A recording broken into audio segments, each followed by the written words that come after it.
Welcome everyone to the second lecture in our spring colloquium series. My name is Sanjyot Mehendale and I'm the chair of the Tang Center for Silk Road Studies at UC Berkeley. Now, before I introduce our speaker, I would like to remind you that next week, Friday, March 4th at 4 p.m., we have our annual Tang lecture in Silk Road Studies, delivered this year by Professor Michael Shenkar from the Hebrew University of Jerusalem. In a talk entitled Sogdiana from the Arab Conquest to the Early Samanid Period, Professor Shenkar will discuss the results of archaeological research at Srosha, a site near Penjikent, Tajikistan. Now, this lecture will be in person, and we very much hope that you will be able to join us. Now, for today's lecture, just a reminder that you will be able to submit questions via the Q&A button. If you are experiencing technical difficulties, on the other hand, please contact our host via the chat button. Now, our speaker today is Frantz Grenet, with whom Berkeley has a long-standing relationship dating back more than 25 years, if I am correct, correctly remembering this. He welcomed our graduate students to Uzbekistan as they pursued research in Central Asia. He was also very instrumental in establishing the conditions for joint Berkeley projects there. He visited Berkeley several times to give talks or lead seminars, so we have a very warm and long relationship with Professor Frantz Grenet. Now, since 2013, he has been a professor at the Collège de France in Paris, where he holds the chair in the history and cultures of pre-Islamic Central Asia. From 1977 to 1981, he served as deputy director of the French archaeological delegation in Afghanistan, after which he was appointed researcher at the National Center for Scientific Research, the CNRS, in Paris. From 1999 to 2014, he was professor at the École Pratique des Hautes Études, where he oversaw the unit Religions of the Ancient Iranian World. Now, Professor Grenet has extensive fieldwork experience from 1989 to 2014. He was director of the French-Uzbek archaeological mission in Sogdiana, Uzbekistan, centered on excavations in the ancient city of Samarkand. He further conducted missions in Afghanistan in 2004 and 2012. He holds a number of affiliations, including member of the American Philosophical Society and several honors. Most importantly, I just found out by reading your CV, the bestowal of an honorary citizenship of Samarkand, which he was awarded in 2018. Now, he has published extensively on the archaeology of Central Asia, including 7 edited or co-edited collective volumes and about 230 articles in reference journals. And those are in many different languages, including French, English, Russian, Persian, Chinese, and Japanese. His most recent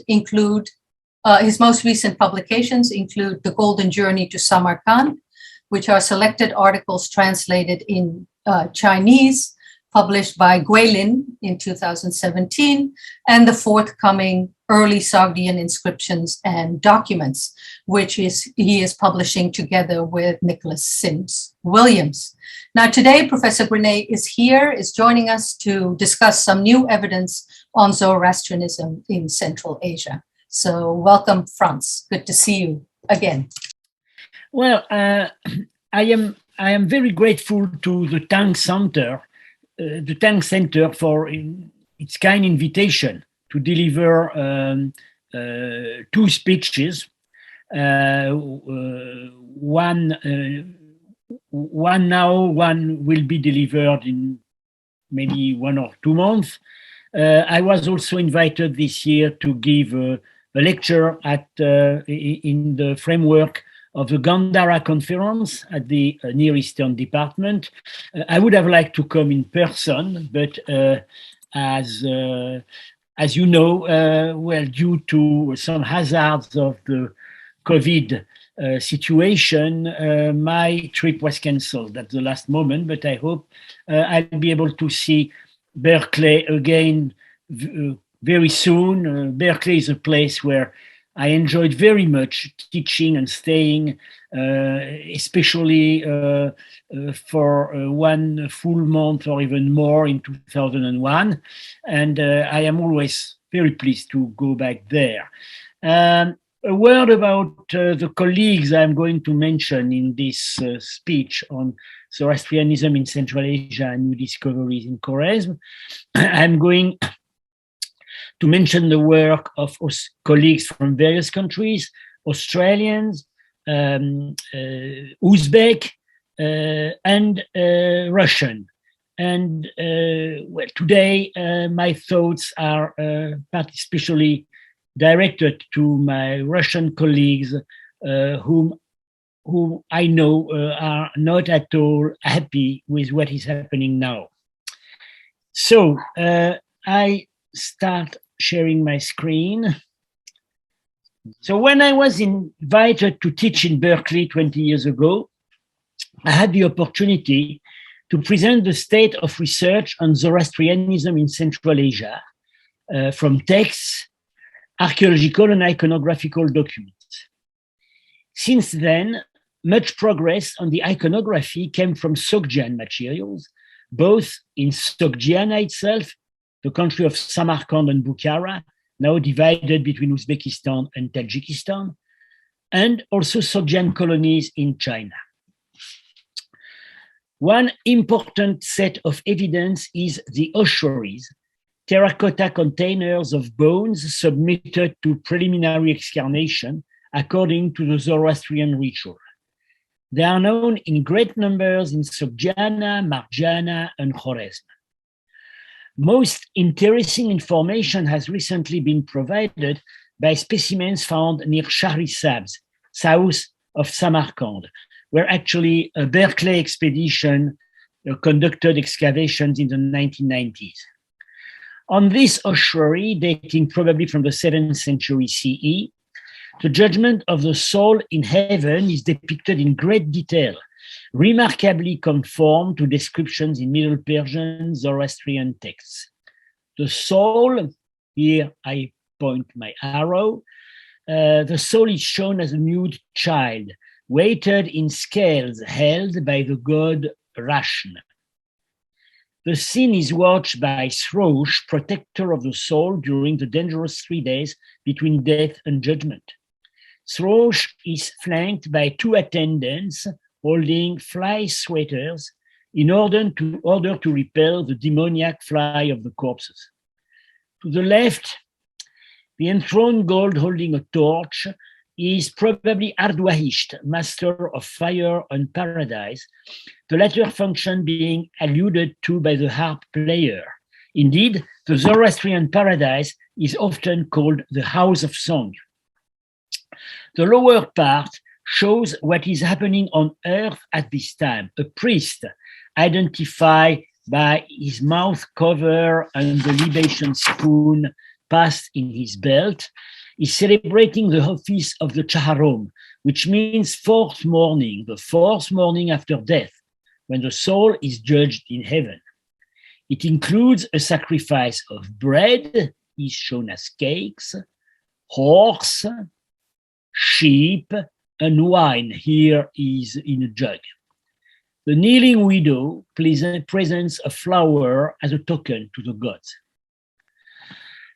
Other remarkable images of the Zoroastrian hereafter have been made in northern China on funerary monuments of 6th century Sogdian community leaders, called in Chinese Sapao, from a Sogdian title meaning caravan leader.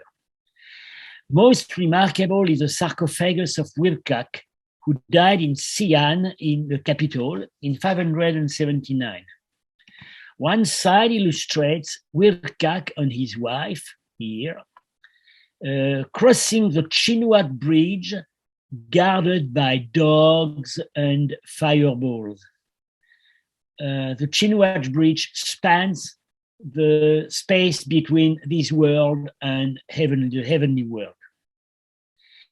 The couple has crossed over the dangers of hell, symbolized by a river peopled with monsters here. On the upper part, the couple is being welcomed in heaven by their own religious conscience, the den, her maids, and the enthroned god Vayu, god of the atmosphere, depicted as Shiva. More to the left, the den and a demoness, here vanquished, are fighting for the possession of the soul's records kept in a vase. Still more to the left, the blessed couple here is riding 2 of the 4 horses of Mithra, god of the sun, before reaching the station of the sun, which is paradise. No sooner had historians of Zoroastrianism finished to digest this mass of unexpected information that in 2008, the focus shifted to Pharaoh of Khorezm, ancient Khorezmia, the historical region south of the Aral Sea, now belonging for the main part to Uzbekistan. In the Avesta, the sacred book of the Zoroastrians, composed in several stages until the Achaemenian period, Khorezm here, whose name means the lower country. I hope the name Khorezm appears on the screen, I think so. It's here. Here, top left, on the lower reaches of the Amudarya. Khorezm is listed just at the end of the countries which first adopted the Zoroastrian religion and which are all situated in eastern Iranian regions. Khorezm, where the archaeological landscape was exceptionally well preserved until the 1950s, was intensively explored in the Soviet period by the archaeological expedition of Sergei Tolstov. Archaeological activity eventually declined, like everywhere in Central Asia, during the breakdown of USSR. In the mid-1990s, an Australian Uzbek expedition run by Alison Betts and Vadim Yagodim started to excavate the site of Akchakhan-kala, the earliest capital of the kingdom of Khorezm from the 2nd century BC to the 2nd century AD. This site had escaped the attention of Tolstov, which turned out to be a chance, for it was not damaged by the extensive methods of that time, which often failed to properly record the stratigraphy, and which for datations relied almost only on an uncertain ceramic chronology. Among other buildings of great interest at Akchakhan-kala, the so-called ceremonial complex is currently being excavated in the northwestern zone of the walled town. Somehow it can be defined as the royal palace, but in a particular way, for no residential sector has so far been evidenced. In the long corridors all along the inner side of the enclosure, wall paintings were discovered at the onset of the excavations. Processions of horses, and a portrait gallery of about 40 profile busts, each set in an individual frame. 20 years after their discovery, the appearance of these portraits, if they are, is still perplexing. They all have big eyes and red hairs. They are all clean-shaved and perhaps even non-gendered. They all wear typical regalia, such as multi-spiral torques, here. There are parallels in nomadic graves of that period. And they each have a crown topped with an animal symbol or a flower element. Indeed, inscriptions in the ancient Khorezmian language indicate that they are members of the royal clan, perhaps alive, perhaps dead. Michele Minardi, the current head of the mission, with whom I collaborate on the interpretation of the paintings, contemplates the possibility that they are not really living characters, but rather their Fravashis, their pre-created souls and guardian angels, according to the Zoroastrian theology. By comparison with Persepolis, the horse procession could indicate the new year, the time when the Fravashis are especially worshipped. So these paintings can serve as a first introduction to the theme of Zoroastrian art in Khorezm. Indeed, excavations subsequently carried out in the central part of the ceremonial complex have provided material for far more precise comparisons with Zoroastrian texts. In 2008, the excavations were expanded to an extended area in the interior of the central building. A large columned hall was discovered here, along with remains of a fire altar chamber, crammed with fragments of painted and baked clay model sculptures, and the remains of the fire altar itself, with its one of its ivory stands. Quite possibly, it was the altar of the regnal fire of the king of Khorezm. Several hundreds of fragments of wall paintings were detected within the debris of the columned hall. Hence, priority has been given to the excavation of this space and to the accurate and delicate recovery of its fragmental mural imagery. Since 2014, analyzing in the restoration laboratory of the expedition the wall painting fragments collected in the previous years, Michele Minardi and I managed to identify several deities from the ancient Zoroastrian pantheon of Khorezm. According to abundant radiocarbon data, these paintings were executed in the third and last building stage of the central building, starting between the 1st century BC and going to the 1st century CE, but most likely the paintings belong to the early 1st century CE. The wall paintings that once adorned the southern wall of the columned hall of the central building show colossal gods, while the rest of the hall was decorated with images evocative of hunting parks, which in an Iranian context are often an evocation of paradise. Here, 2 horses, a horse, and a kulan, wild onager, and here a partridge. There are many other symbols of paradise parks. The current reconstruction of the large composition shows 3 standing deities, each over 6 meters tall, but there might be room for a 4th one to the right. Looking at these colossal depictions upon entering into the column hall from the north, on the left, we first would have seen a god who is now quite safely identified as Sraosha, the overseer of ritual activity and chief fighter against demons. In addition to some specific details, the main evidence comes from the repeated motif I show with my arrow on the central vertical band of his tunic. It shows duplicated face to face pairs of composite creatures with the body of a rooster and the head and hands of a man, a bird priest with mouth cover, the ritual mouth cover, the padam, and tie cap, holding the barsams, the bundle of ritual twigs.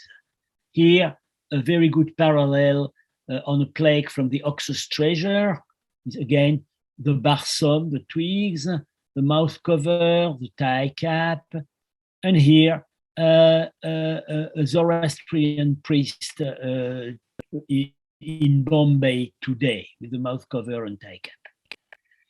Exactly the same figures, most often depicted in pairs, were already documented 5 centuries later on Zoroastrian ossuaries at Samarkand, on the funerary reliefs of the Sogdian community leaders in northern China. You can see in both cases the mouth cover, and also at Bamiyan on a painting showing Mithra rising over the mountains in his chariot at dawn, and you see these strange composite creatures, but very recognizable, are flanking the god on both sides, and the mouth cover in a developed version can actually be seen here.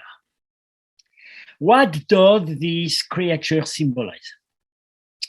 The answer was provided by my Harvard colleague and friend Dr. Cherveux in a private communication some years before the Akchakhan-kala paintings were discovered. In a passage of the Videvdat,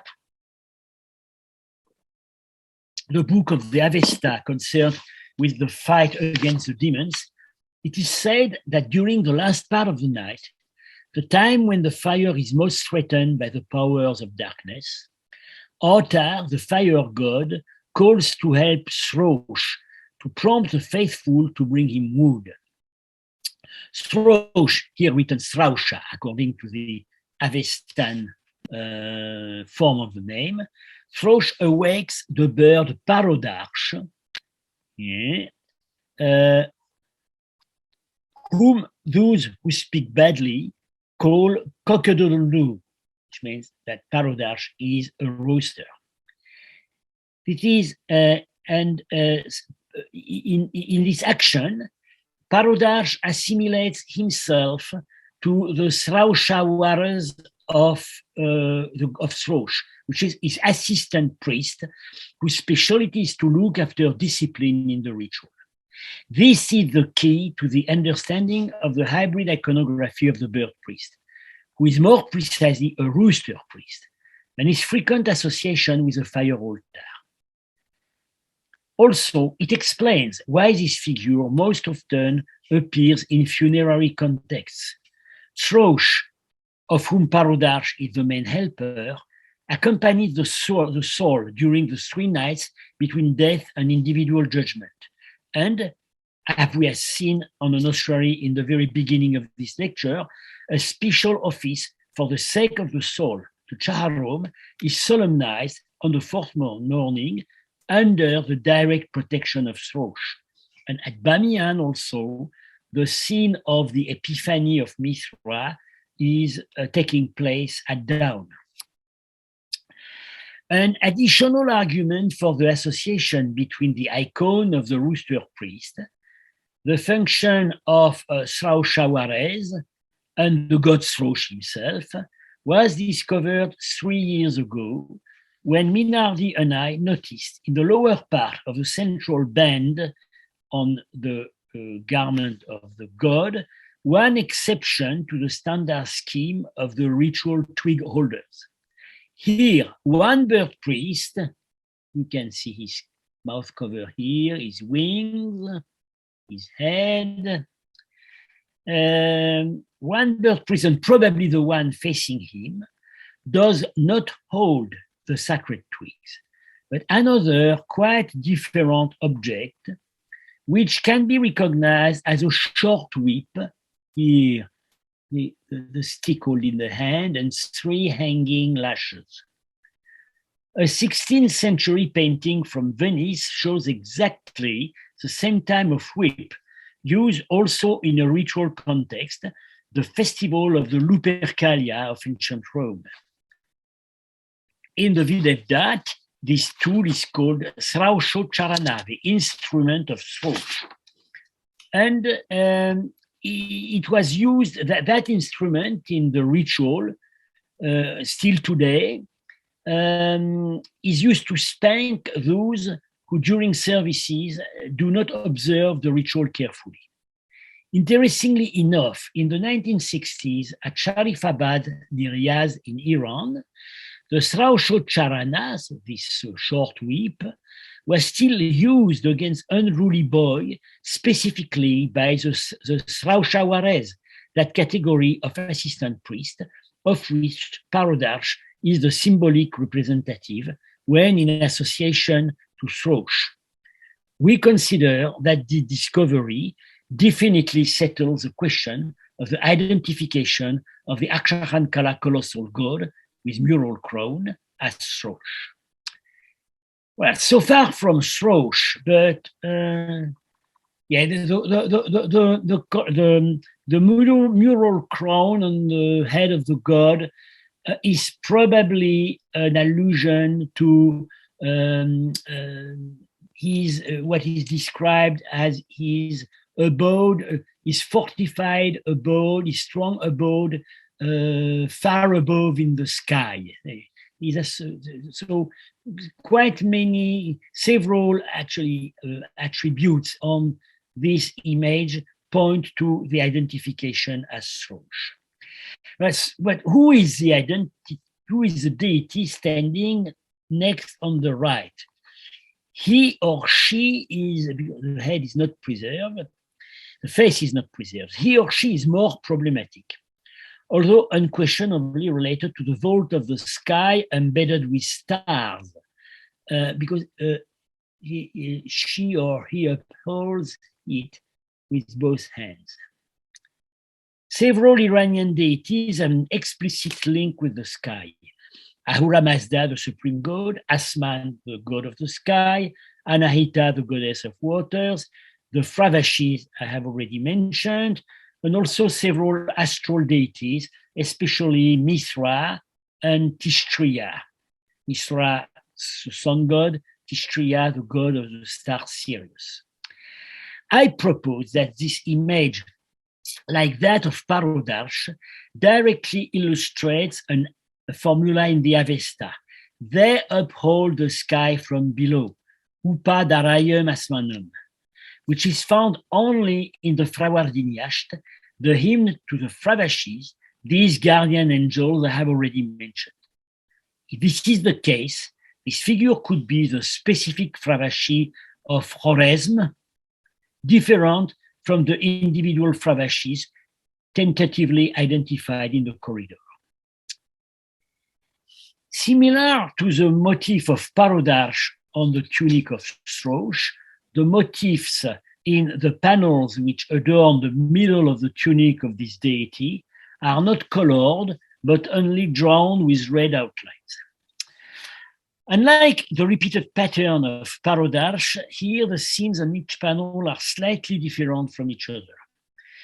In a preliminary study, Minardi and I had identified the smaller character as a Zoroastrian priest, with padam, mouth cover, tight cap, and at least on the third panel from the top, a hand passed in his ritual belt, kustig. And we had also compared, as for the larger enthroned character with beard and beribond diadem, we had compared portraits of Khorezmian kings on coins from the kings of Khorezm, on coins from the 2nd century AD. But in addition, the enthroned character wears also the mouth cover. The interpretation was less obvious for the slightly curved lines linking the palm, his palm, and the platform in front of the priest, linking the palm of the kingly figure on the platform, especially visible on the 3rd and 4th panels, these strange curved lines. Initially, I viewed them as tongues of fire rising toward the hand, and consequently, I tentatively proposed to recognize a series of ritual homages paid to the Fravashis of various kings of the past. Michele Minardi instead saw in these sort of long tongues a stylized representation of running water, as in a stream, in a metaphorical representation. And in his opinion, the king was depicted as a distributor of the waters, as an agent of the divine. I am now convinced that these are actually streams of water, And now Minardi and I have agreed on what we hope is an improved description and interpretation of this imagery. First panel from the top. In the left, a priest is seated, or rather sitting cross-legged on the ground, looking to the right. The rest of the scene is missing. Second panel, the priest standing in the right extends his right hand. What he's doing with his left hand is unclear. The hanging ends of his belt are clearly visible. Compare with the priests on the Moula-Kurgan ossuaries near Samarkand, 7th century.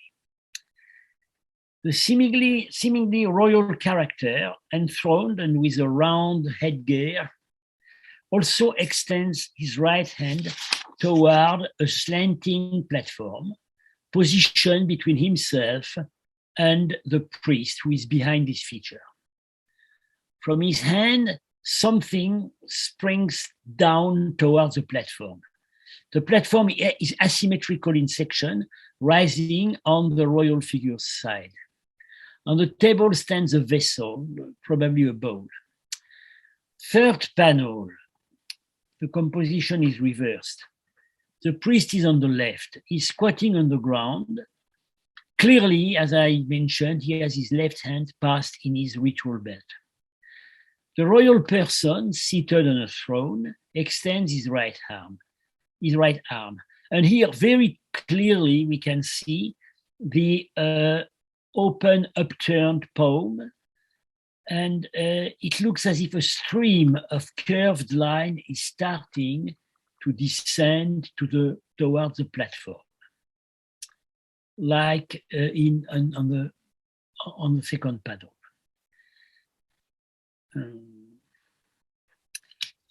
The fourth panel shows on the right the priest again, but here he's holding in his left hand and possibly in both hands a small object that seems to be an open, round-bottomed vessel shaped like an alabastron, a vessel for precious liquids. The ends of his belt are again visible.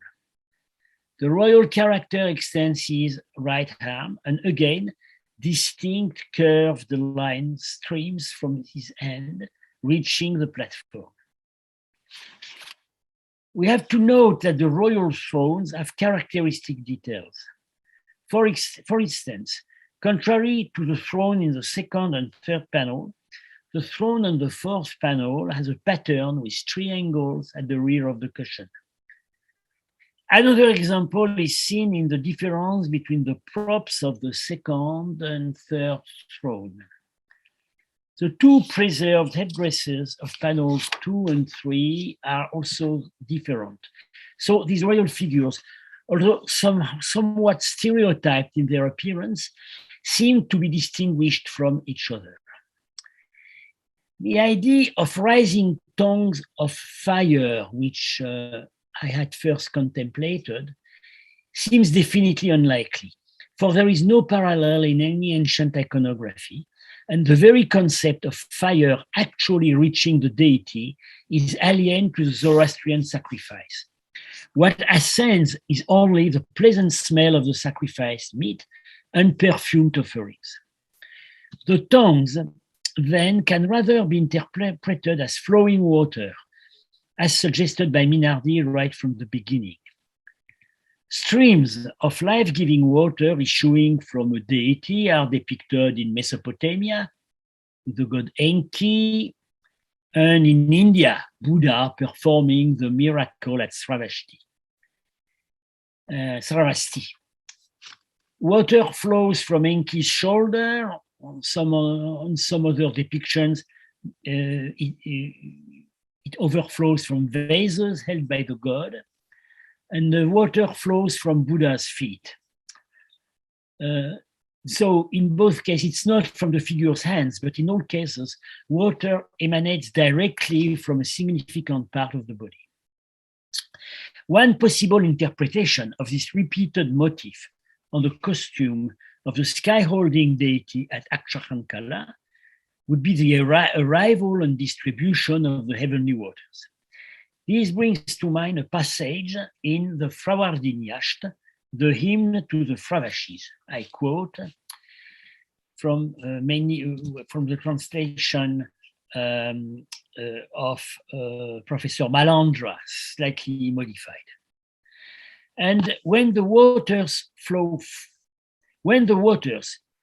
forth from the Vaurukasha Sea and the Ahura created Hwarna, numerously the strong Fravashis of the writers come forth by the many hundreds, by the many thousands, numerously by the many 10,000s, searching for water, each for her own family, for her own clan, for her own tribe, for her own country, saying thus, may our own country not be in distress and dry up. They fight in battles in their own place and dwelling. And then those of them who are victorious bring away the water, each for her own family, each from her own settlement, for her own clan, for her own country. In such a context, the motifs of the panels could be an evocation of the waters issuing from the Vaurukasha Sea, a mythical sea, then gathered in the sky by Tishtria, the rain god, sent in the rain by the Fravashis, and then distributed by the enthroned Fravashi of Khorezm, or the Fravashi of the king of Khorezm, or the Fravashi of the various districts of Khorezm, in response to a libation to the waters performed by a priest. Such an interpretation is certainly attractive, but some objections can be raised. Firstly, there is no compelling reason to assume that the Fravashi of a king or of his country has the appearance of the king himself. On the one definite existing image of the Fravashis from Penjikent, early 8th century, they appear as female, flying in the sky, protecting warriors in battle. At Akchakhan-kala, we had already tentatively identified as Fravashis the non-gendered figures of the portrait gallery. The deity whose tunic is adorned by the figurative panels under consideration, even if he or she is actually a Fravashi, cannot further this discussion for the face is missing. So, for our tongues of fire, a second possible objection comes from the existence of a formula in the Avesta which describes exactly the gesture of the enthroned characters, visible especially on the third panel, also on the fourth, especially the third panel. The expression is the overflowing hollow palm, with reference with the worshipper performing a liquid libation. Significantly enough, one of the contexts in which this formula occurs is the hymn to Anahita and the waters. It is just at the end of this hymn, and so you can see the text on the right part of the image. An account of this sacrifice, an account of this praise, an account of this demand, descend, O Ardwisura Anahita, from those stars to this earth set in place by the Ahura, to the sacrificing libation giver, to the overflowing hollow palm, for help, you who bring success to the one who demands it, by bringing libations and sacrificing with competence. A repetitive sequence in the Ram Yasht, describing how heroes of the past sacrificed to the high god Vayu, brings us even closer to our image, notwithstanding the absence of the ritual trees.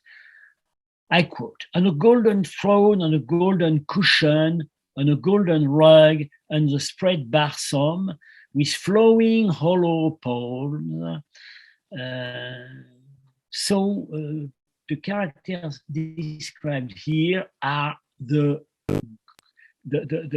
king heroes of the Iranian past.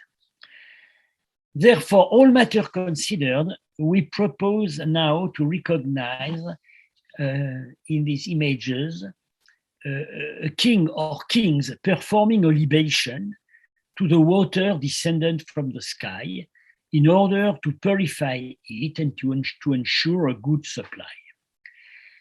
This ritual is the Abzor, sacrifice to the water, of the Zoroastrian Pahlavi texts. This ritual has modestly survived in the modern ritual. Here, a photo taken near Sharifabad in the 1960s. On our painting, the libation is depicted as streams of water, unrealistically and symbolically, but in accordance with the meaning of the Avestan word Wigjarayintim, overflowing. The king operates in front of a priest who is markedly differentiated by his smaller size and costume, and who is preparing in libation in a less exalted, more realistic manner. In panel 4, he's simply holding a small vessel. The enthroned royal character could be a repeated image of the king of Khorezm, shown in successive stages of the ritual. Alternately, we might have here a selection of royal ancestors, modeled upon the past sacrificer heroes celebrated in the Avesta. Clearly, passages like those just quoted show that the sacrificers mentioned with overflowing hollow palms were not necessarily priests, although this term is sometimes introduced in modern translation. Such a precise correspondence between the painting and some passage of the Avesta confirms what we had deduced from the invention of the hybrid image of Parodarj, the rooster priest associated with Sraosha.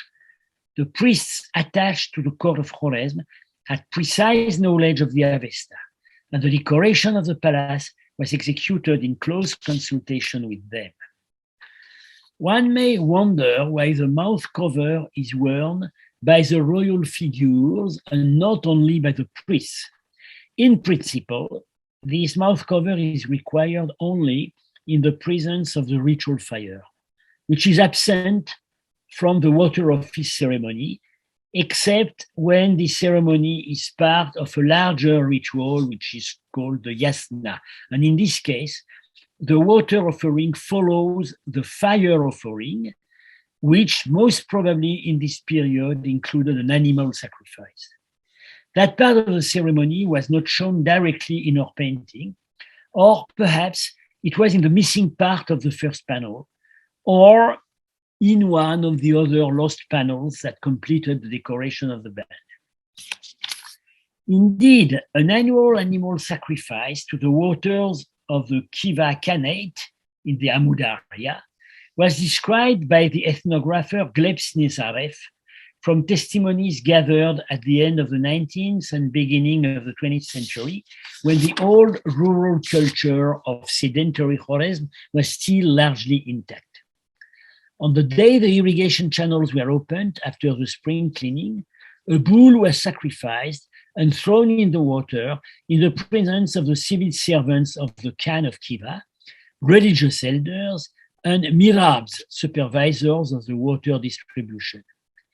The sacrifice was expected to guarantee plenty of water during the year.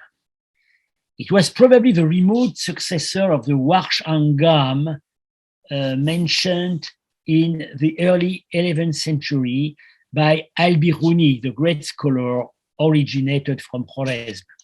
Warsh Angam means the festival to Warsh, and according to Biruni, Warsh is the angel who has to watch over the water and especially over the Amudarya. In fact, it is the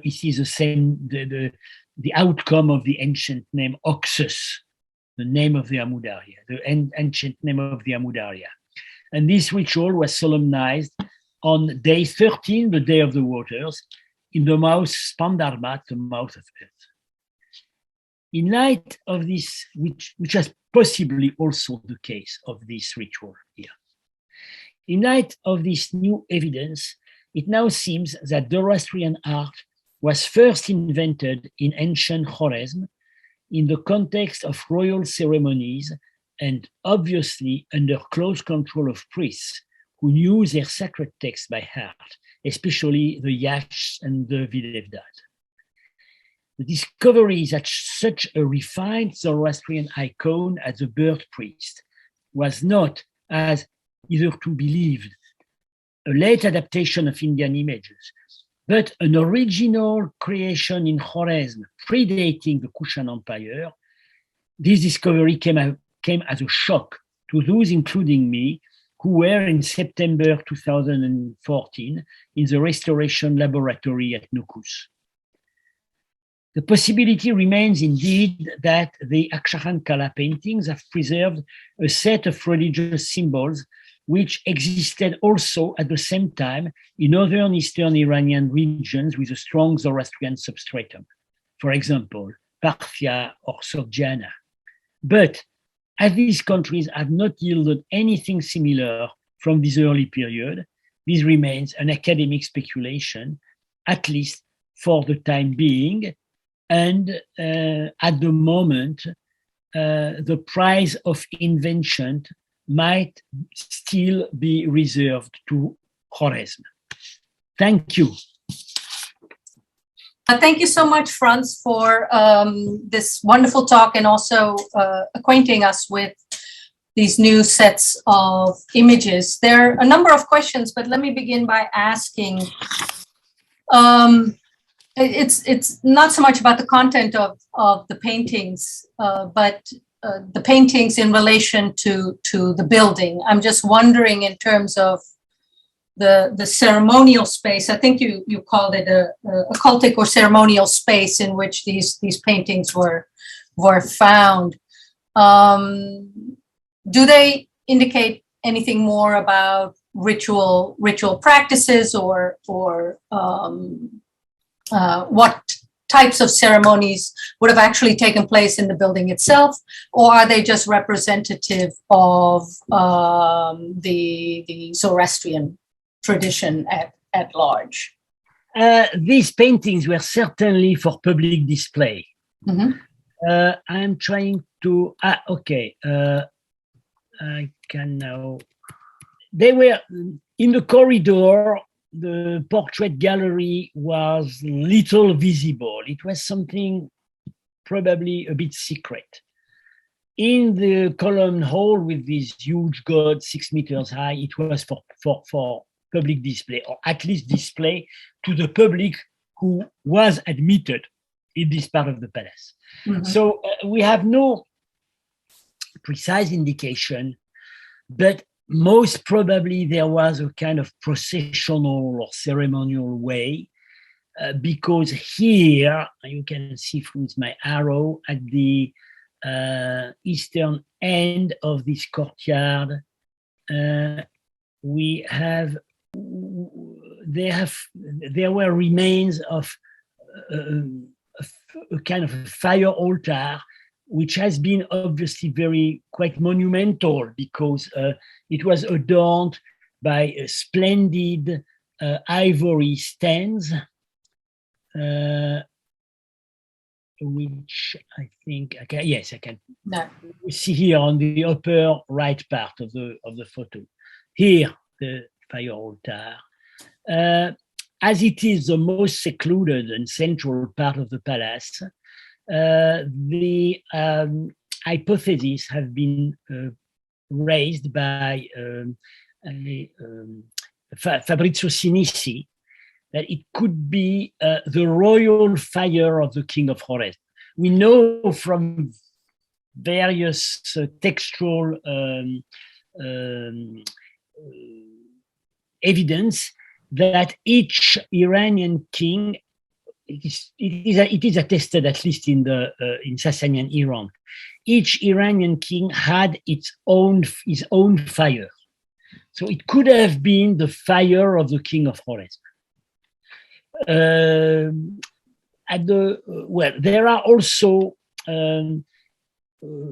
There are also big jars for storing water.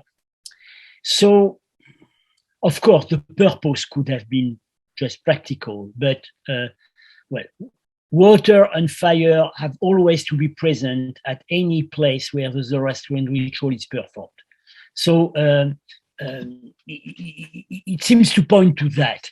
The Zoroastrian ritual requests the presence of running water. And the libation to water, the absorb, is in running water. At the moment, it has not been possible, as far as I know, to detect any stream of running water within the palace, but most probably it existed. The palace certainly had a water supply drawn from the canal. So this is what we can say now, and the appearance of the priests can be imagined. The best way to figure out the appearance of the priests who were celebrating this ritual and who probably were in the entourage of the king is these small images. They have these characters, have all the characteristics of Zoroastrian priests even today. The cap, the mouth cover, the ritual belt, it has never changed. Right, so what you then can argue is that this is really a royal space, a royal religious space. Yes, obviously. Perhaps more than, sort of representative of what may have gone on publicly. It's not necessarily representative of the beliefs of the population at large. Right. We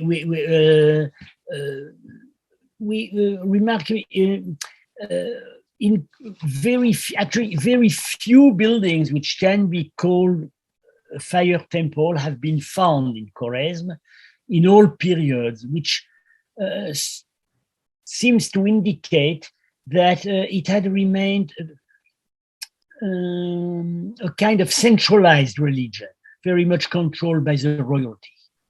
While in other regions of Central Asia, they were more disseminated. Right. Also in Iran. But that's all we can say at the moment. This kind of platform where the libation to various offerings are brought and libations are performed, etc., still exists in the Parsi Darimir of today. It is called an alatgar. And any book on ceremonies among the Parsis show almost exactly that kind of implement. So there are a couple of questions. So the first, did the lotus flower have any particular symbolic meanings in Sogdian or Zoroastrian art? It appears on the Chinese Sogdian sarcophagus. It is true. It has no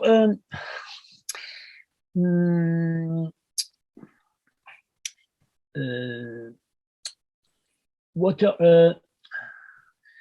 We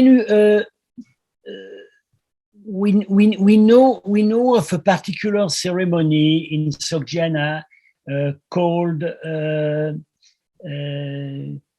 not only in Sogdiana, also in Persia. It's described by Biruni, the plucking the water lilies, nenufars, water lilies, not especially the lotus, but as you know, it is actually quite difficult to propose a precise botanical identification for such flowers.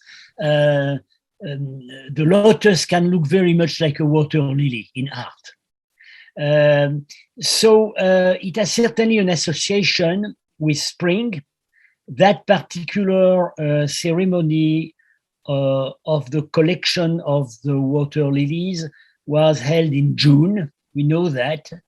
It seems to be depicted on a plate executed in Bactria in the 7th century. I have republished showing several Zoroastrian festivals.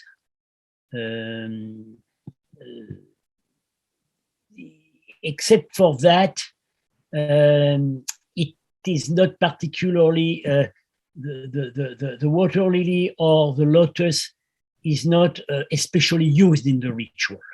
The plant used for preparing the sacred beverage, the haoma, is the ephedra, which grows still today. It grows in Tajikistan, it grows in Iran, and definitely there are some theories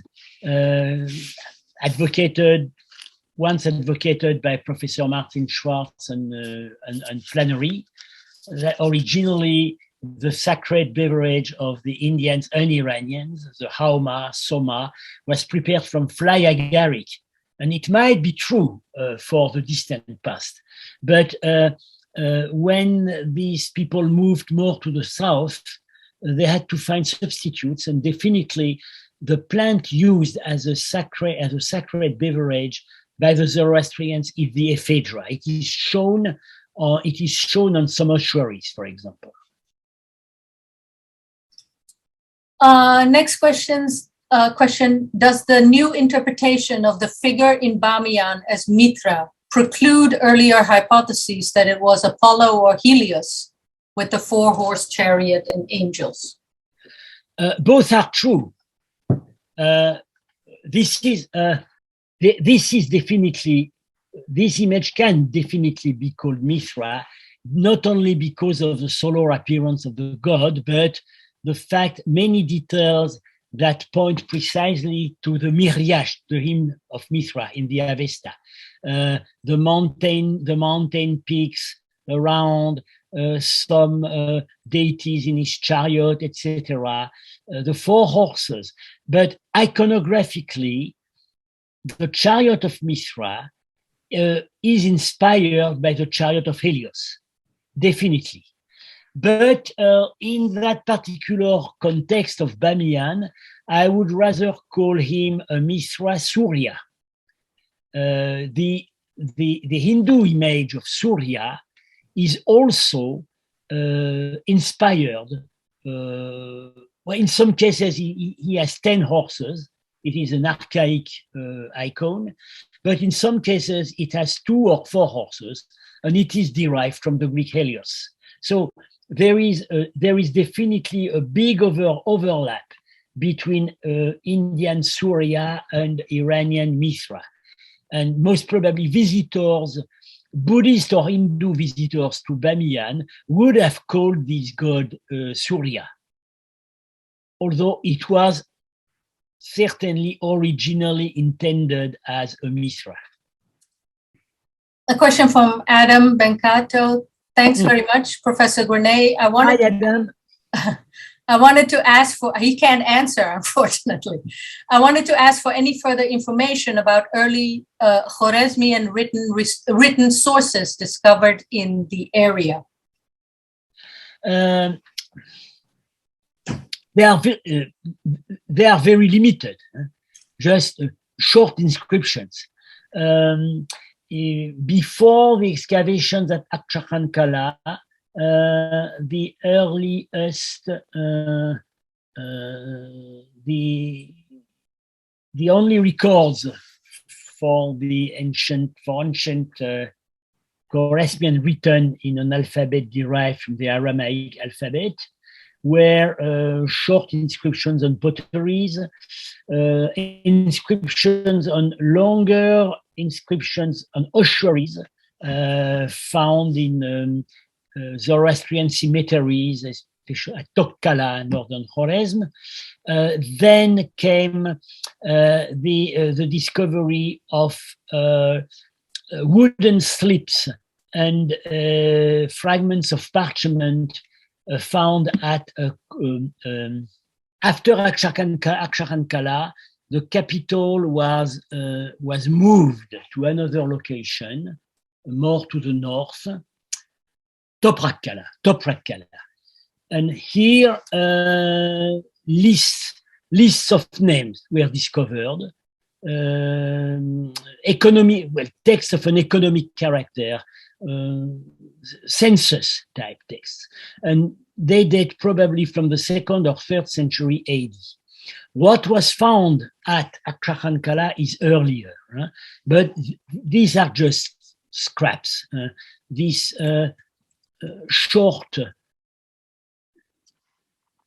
is the longest inscription found with the portrait gallery, just a few letters, but which enable Vladimir Lifshitz to recognize the word king, son, and some elements of proper names, which is a main argument for considering that these portraits are members of the royal family or Fravashis of the member of the royal family. A slightly longer inscription has been found in the same context on a bone. We have something earlier, still earlier.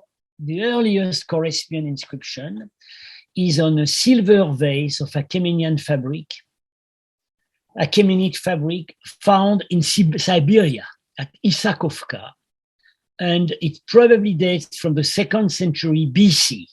So earlier, even earlier than Akchakhan-kala, or maybe contemporary with the first stages of the existence of Akchakhan-kala as a capital.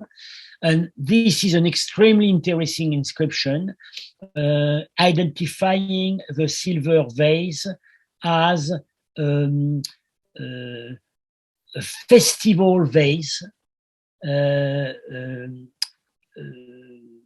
and there is a date, but it is offered, this vase is offered to the king, and it carries a date, and this date corresponds to the 3rd day of the new year, the Zoroastrian New Year, Nowruz. And we know that on this day, the king received presents from his subjects. So it is a very clear and earlier evidence for the practice of the Zoroastrian religion by the kings of Khorezm as early as the 2nd century BC. Is there any linguistic evidence in the Arabic Khorezmian dictionaries, which was studied by Henning, that might help clarify the issue of the water rituals? No, just we know we have names for everything, but these dictionaries were used as material. Glossaries or legal formulas employed by the local cadis of Khorezm. One is from the 12th century, one is, I think, from the 15th century, and it was just meant to facilitate the conversation between the Muslim Qadi, the judge, and the local population, which did not master Arabic nor Persian.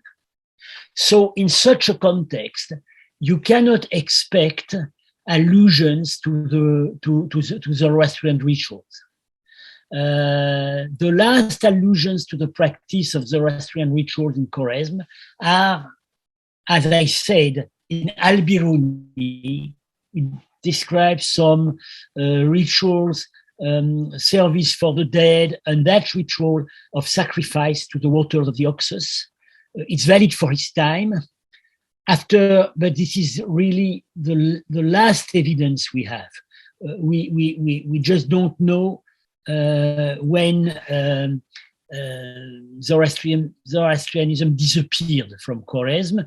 We have this folkloric survival, or I mentioned the sacrifice of the bull to the waters of the Amudarya in the late 19th, early 20th century, but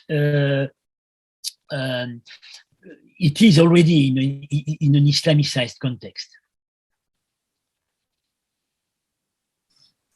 All right. Thank you all for typing in your questions. We have come to the end of the event. Frantz, I want to thank you. Sanjyot, people who would like to ask some other questions or more detailed answer can write me. Okay. You can communicate my email. Absolutely. You can also freely distribute my text and the PowerPoint to anybody who would be interested. Well, we're recording this, and that will be posted on our website, so people can revisit the PowerPoint and the images at a later date. All this material is either published or being published soon. Okay, that's great. That's wonderful. So thank you so much, and we look forward to your next talk. We don't know. Image of Alexander. We don't know. We don't know when that is, but it will be on the image of Alexander in Central Asia. So also on some new materials. So we're very much looking forward to that. Yeah. And I just we can arrange a date. I have no particular obligation until June. That's great. My trips have a tendency to be cancelled one after the other. Well, same here. My next trip was to St. Petersburg. Well, I am not sure when it can take place now. Right. Yeah, no, it's a terrible situation. And thank you for referencing it at the beginning. I think we should all be conscious of what is going on in the Ukraine at this time. So thank you again, and we'll let everybody know when we have scheduled the second lecture on the image of Alexander. For now, thank you so much, Frantz, for joining us, and we just very much look forward to hearing from you again. Thank you, all of you. In a month or so. Long live UC Berkeley. Thank you. Thanks also to our audience who tuned in, and Sky, of course, as always, for hosting the webinar and dealing with the logistics. Until the next time. Thanks, everyone.